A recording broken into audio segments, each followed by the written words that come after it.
reflexões importantes para o fechamento da aula. Você planeja as atividades de encerramento da sua aula? Você já parou para pensar na importância dessa organização? Eu sou a professora Sandra. E eu sou a professora Vanessa Fernandes. E aí? Vamos versar sobre educação?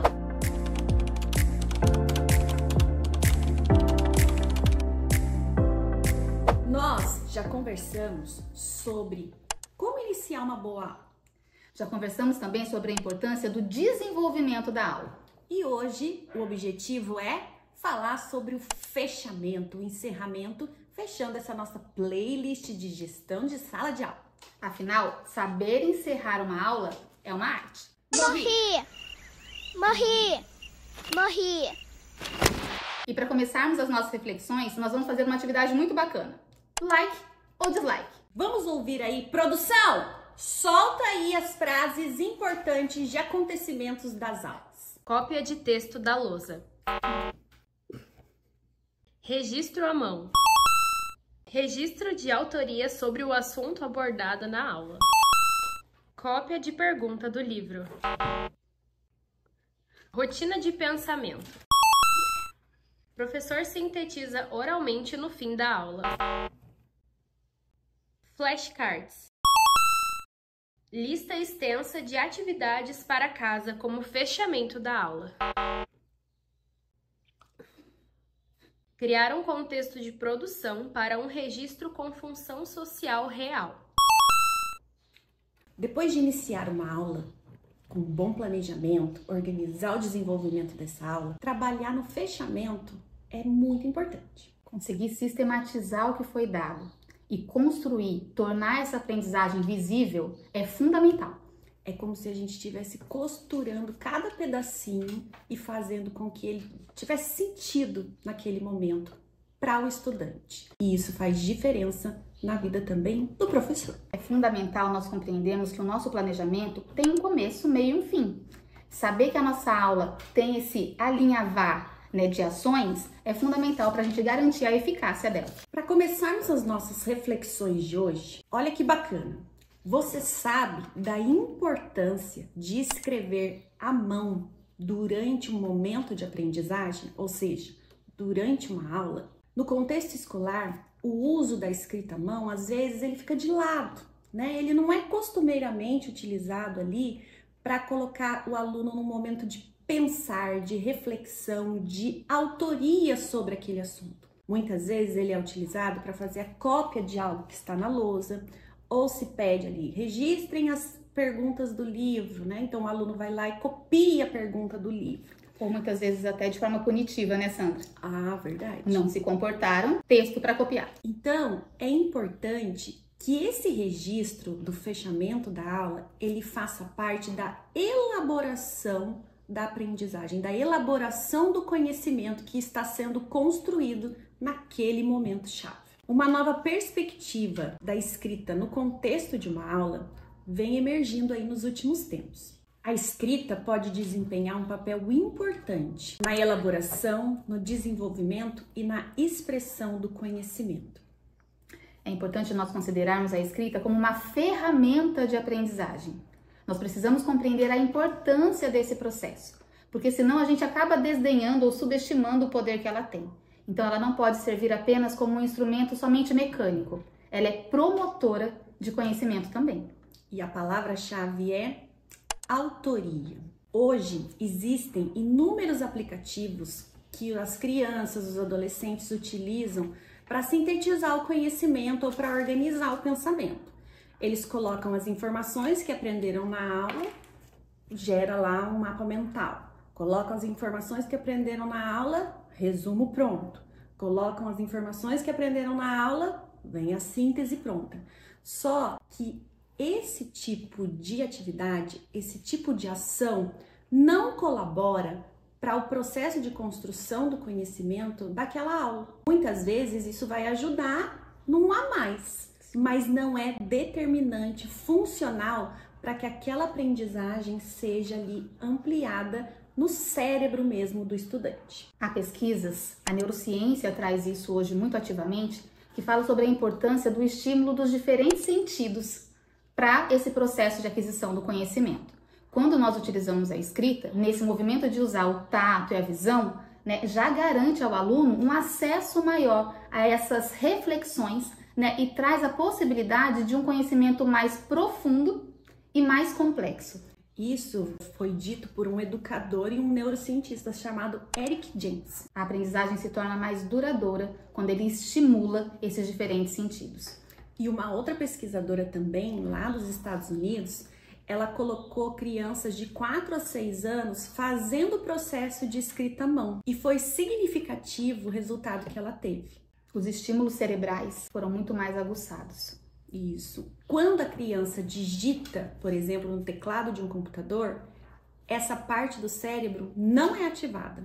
Ela só é ativada no uso da escrita à mão. A partir dessa reflexão sobre a importância dos estímulos dos diferentes sentidos que nós possuímos, nós já trazemos uma outra reflexão, que é o valor de deixar esse aluno exposto a diferentes formas de registro. Júlia Andrade, uma pesquisadora muito atual, traz para nós uma tradução de como funciona o Projeto Zero lá nos Estados Unidos. E ela traz muitas ideias com um grupo de pessoas que estudaram sobre o assunto de como trazer para o aluno e tornar para o aluno essa aprendizagem invisível. Ela reforça a importância do aluno ser um sujeito ativo nesse processo, né? Ela traz reflexões fundamentais sobre esse conceito de aula que muitas vezes nós alimentamos de uma aula extremamente narrativa. Então, esse tornar a aprendizagem visível é fundamental quando a gente fala num bom encerramento de aula. Como garantir essa aprendizagem, que essa aprendizagem se torne visível e sirva de ferramenta para o professor planejar, intervir. Isso acontece, né, que o público-alvo do nosso canal é o ensino fundamental. Então, do 1º ao 9º ano, a gente consegue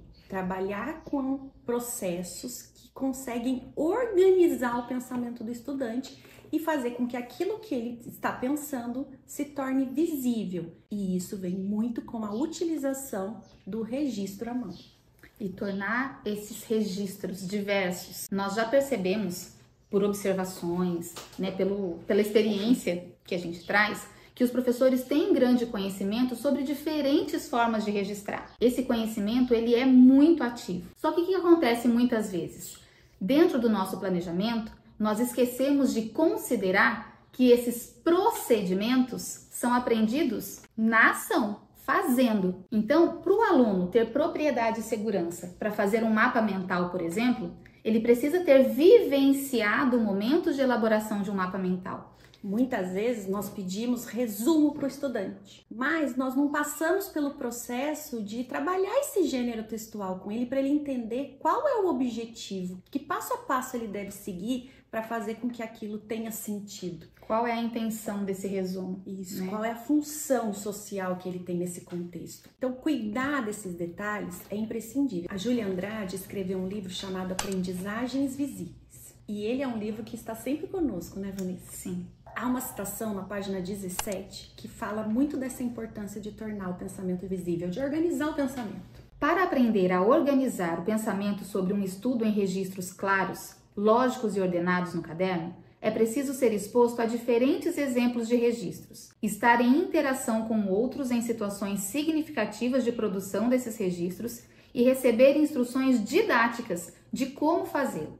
Aqui está evidenciada a importância do nosso papel enquanto professor de modelizar possibilidades de sistematizar esses registros e, como a gente sempre fala, garantir uma função social real para as ações que nós desenvolvemos em sala de aula. E quanto mais você organiza esse processo, você vai percebendo que o aluno, aquilo vira rotina, Sim. Aquilo vira prática do dia a dia e ele vai fazendo sozinho sempre que termina a aula. Nós não podemos esquecer nunca do nosso papel enquanto mediadores dessa aprendizagem. São detalhes nas nossas aulas que vão garantir que a gente consiga absorver o máximo do que o nosso aluno é capaz de nos dar. Eu não posso exigir algo que eu não ensinei a fazer. Isso faz uma ligação até com o nosso começo do vídeo, né? Em que nós brincamos aqui com a interpretação do Morri de um filme. A ideia é mostrar a importância do papel do professor, muitas vezes como um ator. Isso vem descrito nesse livro aqui, Formação de Professores e Ensino de Língua Portuguesa. Ele fala do termo ator, designando aquele que, mediante as formas linguageiras nas configurações textuais, aparece como fonte de um processo dotado de capacidades, motivos e intenções. O professor sempre tem uma intenção ali na aula. E quando ele consegue a atenção desse público, que são os seus alunos, o papel dele ali de ator realmente acontece. Fazendo uma relação com a definição de Broncar, que usa de profissionalidade docente, o professor ator seria aquele que tem a gestão ou a pilotagem de sua aula, negociando permanentemente com as reações, os interesses e as motivações dos alunos, mantendo ou modificando a direção. Isso é muito importante. Muitas vezes a gente não pensa nessa linha de raciocínio, mas entender que o processo ali da aula realmente é um processo em que você precisa prender a atenção desse estudante, engajar, e que as estratégias que você utiliza e que você modifica no percurso são fundamentais e fazem diferença. E não adianta, não tem como nós fugirmos disso. Então agora a Sandra quer que a gente seja ator na frente da sala. A questão da atorialidade que ela trouxe, né, que tá nas pesquisas, nos livros, não estamos tirando da nossa cabeça, é fundamental nós compreendermos que a nossa sala é o nosso público.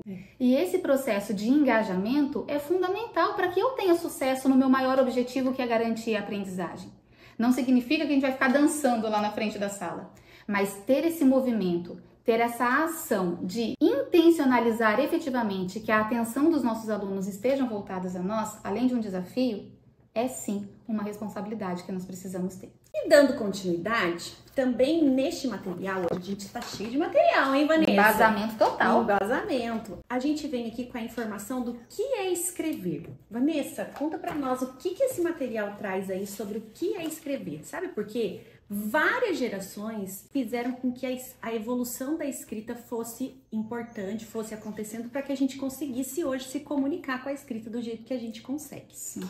Então, a gente precisa saber que muitas vezes escrever, como muita gente fala, não é um dom. É algo que precisa ser ensinado, praticado para que aconteça. Falas, nossa, você tem o dom de falar, você tem o dom de liderar. É importante nós compreendermos mais uma vez que isso são procedimentos e que são desenvolvidos. A escrita, ela tem uma função fundamental na nossa sociedade, na nossa vida como um todo. Essa função comunicativa da escrita é fundamental que a gente compreenda para que a gente possa utilizá-la a nosso favor em sala de aula. Então, compreender essa importância da escrita como uma forma de registrar pensamentos, de registrar ideias, aprendizagens, é fundamental. Então, isso também, para nós, enquanto professores, precisamos desenvolver isso o tempo todo. O tempo todo. Nós estamos aprendendo a escrever o tempo todo. No livro, A Construção da Leitura e da Escrita, e traz essa reflexão para a gente. O que é escrever? A ideia de escrever não tem nada de natural para o homem, embora pareça de extrema simplicidade. Sem que tenhamos consciência do que está acontecendo, inumeráveis gerações anteriores à nossa empregaram tempo e esforço para que nosso cérebro, hoje, se comporte com extrema naturalidade diante da escrita. Continuando sobre as nossas reflexões, agora nós vamos trazer para vocês um exemplo de uma rotina de pensamento que aparece nesses materiais da escritora Júlia Andrade. A rotina de pensamento, ela nos leva à reflexão de que sistematizar essas aulas deve ir além da memorização. Quando nós acreditamos nisso e investimos numa aprendizagem que vai além da memorização, nós efetivamente garantimos uma aprendizagem real, né? E a rotina se chama Eu Costumava Pensar, Agora Eu Penso. Você começou uma aula, por exemplo, e levantou os conhecimentos prévios do aluno. Certamente isso vai ficar guardado ali na cabecinha deles, eles vão pensar sobre isso. Quando a sua aula vai ter o fechamento e você utiliza essa rotina de pensamento, você faz o aluno pensar naquilo que ele tinha de domínio no início da aula sobre o assunto e como é que essa aula se encerra e como aquele conhecimento está estabilizado. Por quê? Porque ele consegue comparar o que ele sabia sobre e o que agora ele sabe sobre. Mas isso é escrever. E é importante nós percebermos que se isso se torna uma rotina, um hábito, não pode ser uma ação esporádica. essa sistematização, essa utilização de rotinas de pensamento precisam fazer parte de uma rotina, né? Porque a gente inicia uma atividade, às vezes não dá nem tão certo, porque eles ainda estão presos naquele senso comum, não sabem se colocar, não sabem o que registrar. Quando isso se torna rotina, quando isso se torna habitual, eles vão se apropriando porque eles estão recebendo modelos, estão participando de um processo. E todo o processo, os meios, né, vão garantir um fim com o resultado que a gente espera. Então, que a gente possa utilizar, e há diferentes tipos de rotinas de pensamento, né, Sandra? Sim. Diferentes modelos, Sim. né? Esse que nós exemplificamos para vocês é apenas um. Então, tornem essa prática de utilização de rotinas de pensamento habitual na aula de vocês. E acompanhem o progresso de reflexões, como elas vão ficando cada vez mais elaboradas, há uma ampliação de vocabulário, e isso a gente precisa sistematizar e tornar intencional na nossa prática. Nós preparamos um material muito bacana com diferentes ferramentas de sistematização da aula. Então, se você quer, deixa aqui nos comentários a palavra escrita, que nós encaminharemos para vocês. Além de deixar o like, que a gente merece, escreva aqui a palavra escrita e você vai receber o material. E dando continuidade, Vanessa, temos um outro exemplo, que costumeiramente é chamado de flashcard. É um material muito popular na vida de pessoas que estão costumeiramente trabalhando para passar num concurso. Os flashcards, eles ajudam a sintetizar aquilo que você aprendeu e, além disso, é uma ferramenta muito bacana para você estudar aquilo para fazer depois uma avaliação específica. Você pode usar, por exemplo, uma ficha, ou você pode improvisar com pedaços de cartolina. Você pode também utilizar sulfite. Você recorta o sulfite em pedaços iguais, tamanhos iguais. Na parte da frente, você escreve uma pergunta sobre aquele assunto que está em voga ali na aula do dia. E na parte de trás, você escreve a resposta. Nesse momento da escrita, você já está fazendo com que o conhecimento ali, como a gente já explicou, seja ampliado. E além disso, você pode fazer um agrupamento dessas fichas. A cada novo assunto, você tem um grupo de fichas que servem para você estudar. A lógica é, você faz a pergunta para você mesmo e responde. Virou o cartão, você lê atrás e percebe se o que você respondeu faz sentido ou não. Se fizer sentido, ok, você sabe que aquilo está assimilado. Caso você não tenha conseguido falar exatamente, né, a ideia que aparece ali, você coloca, por exemplo, numa caixa diferente. Por quê? Tudo aquilo que estiver na caixinha dos que você não compreendeu adequadamente, você estuda novamente. E aquilo que já está assimilado só vai fazer parte do próximo estudo. É demais. Ajuda muito o aluno em qualquer idade. Uma outra forma de sistematização, e como a gente vem falando em todos os momentos, a necessidade de nós tornarmos funcionais as ações que nós desenvolvemos em sala, aproximar cada vez mais o que é desenvolvido em aula e o que eles vivem fora da sala. Hoje nós temos um aplicativo, né, o WhatsApp, que faz parte da vida de todo mundo, inclusive muitas vezes dando até problemas. Então nós podemos utilizar esse modelo como uma forma de sistematizar conteúdos. Fazer com que elaborar inicialmente uma plaquinha, um impresso com a imagem, né, do WhatsApp, do aplicativo, e fazer com que eles produzam uma mensagem que explique para um aluno, por exemplo, que faltou a aula, qual foi a síntese da aula que foi elaborada hoje, que eles vivenciaram hoje. Então, é um outro instrumento, é uma outra forma de sistematização que eles amam fazer, porque faz parte de um contexto real. E aí a escrita ganha uma função social real. Uma função social. E faz todo sentido para eles, porque eles começam a escrever com uma intenção. Exatamente. E certamente eles vão querer colocar vários detalhes daquilo que eles aprenderam na aula. E aí entra o papel do professor de modelizar o que é sintetizar uma aula, né? A mensagem do WhatsApp é uma mensagem que precisa ser curta. Isso. Como eles vão sintetizar os conteúdos aprendidos, todos os conceitos que foram trabalhados em uma mensagem para enviar ao amigo que não foi à aula hoje. Então hoje nós vimos um pouquinho de algumas ferramentas que são importantes para nós garantirmos um bom fechamento, uma boa sistematização da nossa aula. E conforme esses exemplos forem fazendo parte da sua prática, isso vai ganhando sentido dentro da sala de aula e ele passa a ser de uso recorrente dos alunos. Ele aprende isso com você e começa a fazer uso disso na vida. E isso é o importante no papel da escola. O que nós queremos enfatizar a importância de um bom planejamento. Quando nós iniciamos a aula com algumas características que nós já pontuamos em vídeos anteriores aqui no canal, com acolhimento, com um bom planejamento, com uma rotina organizada, com uma comunicação eficaz. Quando nós desenvolvemos essa aula garantindo um ambiente seguro, que ele possa participar sem medo de julgamento, e quando nós elaboramos um bom fechamento, uma boa sistematização, o nosso objetivo foi alcançado. E sempre gostamos de enfatizar que nós sabemos das dificuldades, da realidade da sala de aula. E o que nós trazemos aqui para compartilhar com vocês são exemplos de situações que nós já vivenciamos, que nós já testamos, que nós já fizemos em aula e que deram muito certo. E isso diminui a distância entre aquilo que você planeja e o sucesso daquilo que você planeja. E se os conteúdos desenvolvidos aqui no Versando fazem sentido para você, professor, compartilhe com o seu outro colega professor. E assim a gente constrói uma comunidade de aprendizagem docente. Não deixe de curtir esse vídeo, se inscrever no canal e nos seguir nas nossas redes sociais. Versando.educação.